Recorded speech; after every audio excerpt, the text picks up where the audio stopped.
اس کے بعد پھر یہ وہ رات کو جب عبادت ہونے لگی خیمے آل رسول میں، کوئی تلاوت کر رہا ہے، کوئی سجدے کر رہا ہے، مولا حسین سبحان ربی الاعلیٰ کے نغمے گنگنا رہے ہیں، عبادتوں پہ عبادتیں ہو رہی ہے، پتہ نہیں کیا لطف اور لذتیں آئی ہوگی اس سبحان ربی الاعلیٰ کی آخری صداؤں میں۔ میرا ایمان تو یہ کہتا ہے حسین سبحان ربی الاعلیٰ کہتے ہوں گے اور رب اعلیٰ اپنے جلووں سے پردے ہٹا کر کے حسین کو دیدار کراتا ہوگا، اس لیے کہ جن کے رتبے ہیں سوا، ان سے سوا مشکل ہے۔ مولا حسین آقا حسین سجدے میں ہیں، تلاوت قرآن ہو رہی ہے، عبادتیں ہو رہی ہے، استغفار ہو رہے ہیں۔ اب اس کے بعد دوسری رات ہم نے نہیں دیکھنا ہے، اللہ اللہ، لیکن حسینیوں تم بھی اس نقل کو زندہ کرو، تم بھی عبادت میں رات گزارو، تم بھی آہوزاریاں کرو، اپنی اللہ کو مناؤ۔ اس کے بعد عبادت سے فارغ ہو گئے تو مولا حسین نے رشتہ داروں کو، بیٹوں کو، بھتیجوں کو، سب کو جمع کیا، ساتھیوں کو جمع کیا، جلتا ہوا چراغ حسین نے بجھا دیا، فرمایا لوگوں،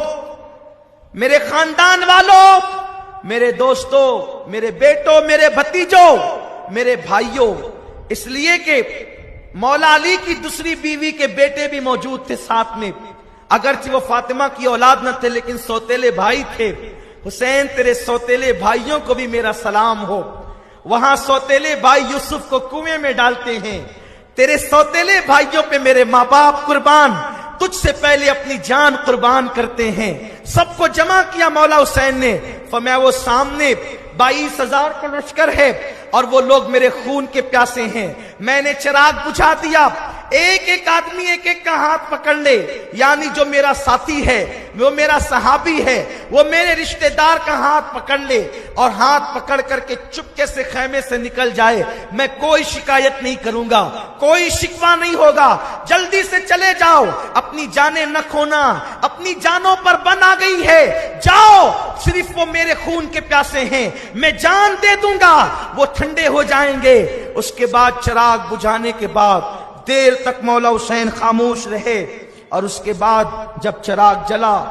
تو آنسوؤں کی لڑیاں تھی، خیمے میں ہچکیاں تھی۔ مولا حسین نے کہا تم گئے نہیں؟ کہا حسین کیسی بات کرتے ہیں، کل فاطمہ کو منہ کیا دکھائیں گے، مولا علی کو منہ کیا دکھائیں گے، یہی کہیں گے آپ کے بیٹے کو مصیبت میں چھوڑ کر بھاگ گئے تھے۔ مولا حسین ہمارے خون میں کا ایک بھی قطرہ جب تک باقی ہے ہم آپ پر آنچ نہیں آنے دیں گے، ہم بھاگنے اور جانے والے لوگ نہیں۔ تم سے پہلے کربلا میں ہمارے لاشیں گریں گے، تم سے پہلے کربلا میں ہماری جانیں کٹے گی، تم سے پہلے کربلا میں ہمارا خون بہے گا۔ میں کہتا ہوں ان کے فیصلے کو سلام، اگر وہ یہ فیصلہ نہ کرتے تو شاید معاذ اللہ آج اتنے احترام سے ان کا ذکر نہ ہوتا، اس شان سے ان کے تذکرے نہ ہوتے۔ اللہ اللہ، پھر یہ ہوا مولا حسین نے بڑی دعائیں دی اور پھر اس کے بعد مولا حسین ان کے خیمے سے نکلے اور خواتین کے خیمے میں گئے، ساری صورتحال رکھی،